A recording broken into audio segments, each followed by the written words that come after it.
Quand on parle de cellules souches dans les médias, on parle à toute fin pratique toujours de traitement. On parle d'extraction de cellules souches d'une source, comme par exemple le cordon ombilical, les tissus adipeux, le sang, la peau. Ensuite, transformation des cellules souches en laboratoire et ensuite leur injection dans le corps humain. Mais dans tout ce message-là, ce dont on parle à peu près jamais et qui est, à mon sens, le plus important, c'est que ces cellules souches sont déjà dans notre corps au départ. Donc, qu'est-ce qu'elles font dans notre corps? Quel est le rôle naturel des cellules souches dans le corps humain? Parce que quand on comprend ça, vraiment, ça change toute notre compréhension de la santé, du bien-être, et je pense que c'est même amené à changer notre façon de pratiquer la médecine. Donc, voyons le rôle naturel des cellules souches dans le corps humain. Tout ça nous vient des 10 dernières années en sciences des cellules souches, des recherches au niveau des cellules souches. Donc, au niveau du corps humain, ce qu'on a, c'est lorsqu'on a un tissu qui est endommagé, ou on a une blessure, ou un tissu qui ne fonctionne pas de façon optimale, le tissu en question libère des composés qui sont aujourd'hui bien identifiés, qui se rendent à la moelle osseuse et vont déclencher la libération de cellules souches de la moelle osseuse. On a par exemple un infarctus du myocarde. Dans la journée de l'infarctus, on peut mesurer ces composés dans le sang et on peut voir à la fin de la journée une augmentation du nombre de cellules souches en circulation dans le sang. Lorsqu'elles sont libérées, ces cellules souches ne savent pas où aller. Comment est-ce qu'elles font pour identifier quel est le tissu qui a besoin de réparation? C'est que le tissu affecté libère ensuite d'autres composés qui restent comme ça localement dans les capillaires à l'endroit où on a cette blessure. Et les cellules souches, lorsqu'elles circulent dans les fins capillaires du tissu en question, elles sont attirées par ces molécules et il y a tout un processus de migration qui est déclenché. Les cellules souches migrent dans le tissu et au contact des tissus endommagés se prolifèrent et ensuite se différencient en cellules du tissu en question. Donc, c'est notre système naturel de réparation du corps humain. Donc, dans tout ça, on a libération des cellules souches, circulation des cellules souches dans le sang, migration au niveau des tissus et la prolifération et différenciation des cellules souches en cellules du tissu en question. C'est un phénomène absolument merveilleux au niveau du corps humain. Mais quand on regarde tout ce processus-là, ce qui est vraiment, vraiment nouveau, parce que des cellules se libèrent de la moelle osseuse, on sait que toutes les cellules du sang viennent de la moelle osseuse. Que des cellules circulent dans le sang, toutes les cellules du sang circulent dans le sang. Que des cellules puissent migrer vers un tissu, il n'y a rien de nouveau. Les cellules immunitaires migrent vers les tissus. Ce qui est vraiment, vraiment nouveau et même provocateur dans tout ça, c'est de parler que des cellules d'un type, donc la cellule souche de la moelle osseuse, puissent se transformer en cellules d'un autre type. Ça, c'est complètement nouveau, c'est une révolution dans le monde de la science. Et comment ça se fait que si ce phénomène est si naturel dans le corps humain, ça se passe chez chaque individu du jour de la naissance, comment ça se fait qu'on n'a jamais vu ça avant? Et c'est simplement parce que la façon traditionnelle d'identifier une cellule, c'est de l'observer au microscope. Ça s'appelle l'histologie. Suivant les caractéristiques physiques visibles d'une cellule, donc sa taille, sa forme, nombre de noyaux, etc., on arrive comme ça à identifier chaque type de cellule du corps humain. Mais c'est impossible de dire qu'aujourd'hui, une cellule du foie, par exemple, était hier une cellule souche. Donc, le processus de transformation est complètement invisible. Donc, il a fallu la découverte d'une méthode qui a permis comme ça de visualiser tout ce processus de transformation. Et cette découverte, eh bien, c'est la protéine fluorescente verte extraite d'une anémone. C'est une protéine qui est fluorescente d'une façon spontanée. Donc, une fois qu'on a la protéine en question, et que comme c'est une protéine, donc c'est facile de la transformer en ADN, donc de dériver son ADN. Et là, si on prend l'ADN et qu'on l'injecte dans le noyau d'une cellule, on a donc une cellule souche qui contient dans son noyau l'ADN pour la protéine fluorescente verte. Si cette cellule migre dans le foie, par exemple, se prolifère et toutes ces cellules deviennent une population de cellules du foie, on regarde ces cellules au niveau du microscope, ce sont des cellules du foie, mais en mettant une lampe fluorescente, elles commencent à briller. Et là, on peut facilement dire que cette cellule du foie était hier une cellule souche.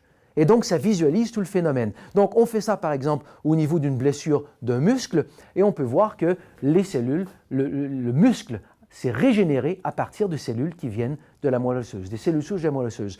La même chose au niveau du cœur. Dans les quelques semaines qui suivent un infarctus du myocarde, on peut voir comme ça plusieurs cellules nouvelles qui viennent de la moelle osseuse. Même phénomène au niveau de la peau, même phénomène au niveau des reins, même phénomène au niveau des poumons, même phénomène au niveau du pancréas. En fait, c'est un phénomène qu'on voit comme ça au niveau d'à peu près tous les tissus du corps humain. C'est le système naturel de rénovation du corps humain. Maintenant, ce qui est pour moi probablement l'aspect le plus provocateur, innovateur, qui est vraiment appelé à changer notre façon de comprendre la santé et le bien-être, mais de pratiquer la médecine, c'est de voir que tout ce phénomène de réparation des tissus, eh bien, se produit également lorsqu'on n'a pas de blessure.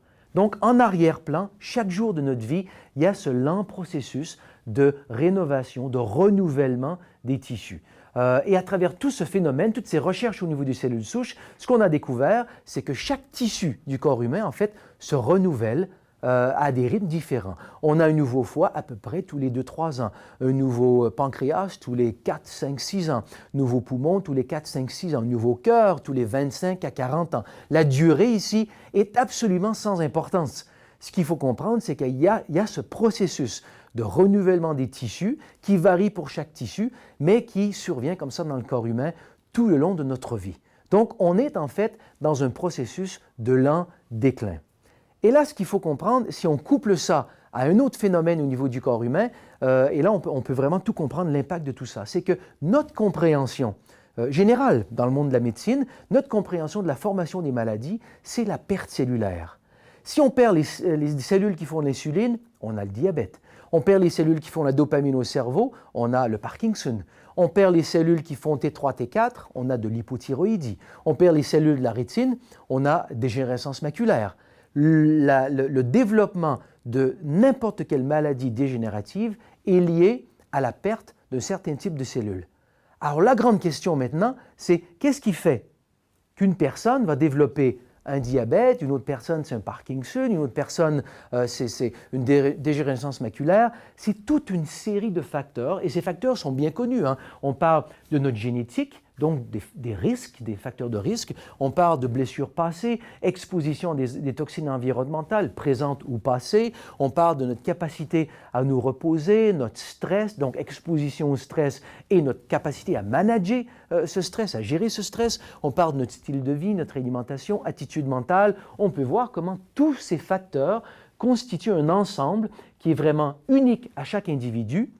Donc cet aspect tous ces éléments qui constituent cette pression sur le corps humain, aujourd'hui, la médecine ne regarde que ça. Tout n'est qu'un processus de déclin jusqu'au jour où certains symptômes apparaissent et on perd comme ça notre santé. Et là, ce qu'on découvre avec toute cette information au niveau des cellules souches, c'est qu'il y a un autre aspect à tout ce phénomène. On a aussi la réparation des tissus. Parce que si on a par exemple un nouveau pancréas, par exemple, tous les 4 ans. Et là, le temps, encore une fois, n'est pas important. Prenons simplement ça de façon conceptuelle. Si j'ai un nouveau pancréas à tous les 4 ans, donc à 40 ans, j'ai eu une dizaine de pancréas. J'ai renouvelé mon pancréas au moins une dizaine de fois. Donc, si je n'ai pas de diabète, ça veut dire que la perte des cellules du pancréas n'est pas la cause du diabète. Donc, on découvre en fait que tout est un élément de balancier. C'est un équilibre entre perte cellulaire et régénération des tissus. D'un côté, on a cette perte cellulaire plus ou moins rapide suivant toute une série de facteurs, mais de l'autre côté, on découvre qu'on a aussi un processus de réparation des tissus. Donc, ce n'est pas une question de perte, c'est une question d'équilibre et on perd la santé lorsque cet équilibre est perdu. Donc, on a perte de santé lorsqu'en fait, l'aspect de déclin est plus important que l'aspect de renouvellement.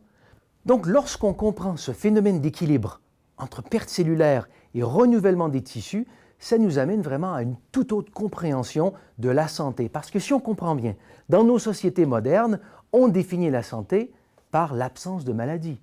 Tout le focus, en fait, de la recherche médicale est sur la maladie. Donc, on se pense en santé lorsqu'on n'a pas un diagnostic ou on n'a pas un problème qui s'est révélé. Il faut bien comprendre qu'en fait, tout est un processus de déclin et on peut, comme ça, avec une compréhension de ce phénomène au niveau du corps humain, pour la première fois, on peut vraiment parler de santé. On peut aller beaucoup plus loin que simplement l'absence de problème. On peut vraiment redonner au corps son potentiel de santé. Si on soutient dans le corps le rôle naturel des cellules souches, on redonne au corps son potentiel de maintien de la santé.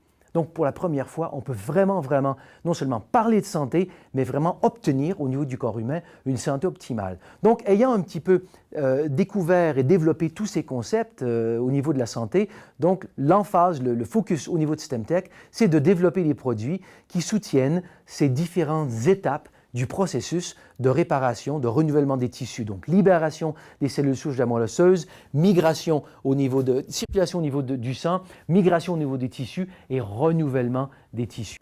En résumé, on a SE2 qui soutient la libération naturelle des cellules souches de la moelle osseuse. Donc, la consommation de 2 capsules de SE2 va mettre en circulation, en moyenne, de 4 à 6 millions de cellules souches nouvelles dans le sang. Donc, ce sont des cellules souches qui sont disponibles pour aller migrer vers différents tissus et participer au processus de renouvellement et de réparation des tissus. On a ensuite STEMflow, qui soutient la circulation des cellules souches à travers tout le corps. Une fois qu'on a libéré les cellules souches, il faut bien s'assurer qu'elles puissent circuler partout à travers le corps. Donc, 3 capsules de STEMflow nous apportent tous les ingrédients dont on a besoin pour augmenter l'activité fibrinolytique du sang et les antioxydants pour prévenir la formation de nouvelles fibrines.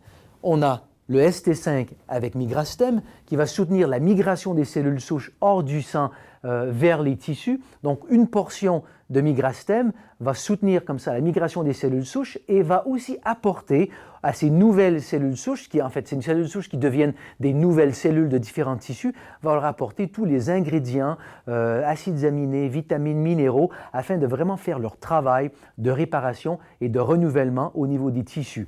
On a le Dermastem qui va soutenir le processus de renouvellement des tissus, mais spécifiquement au niveau de la peau. Donc, en appliquant 2 pompes matin et soir, on permet vraiment à la peau du visage de vraiment se renouveler et de reprendre une apparence de jeunesse. Et finalement, nos 2 derniers produits, STEMequine et STEMpet, qui sont en fait STEMenhance et SE2 pour nos animaux de compagnie.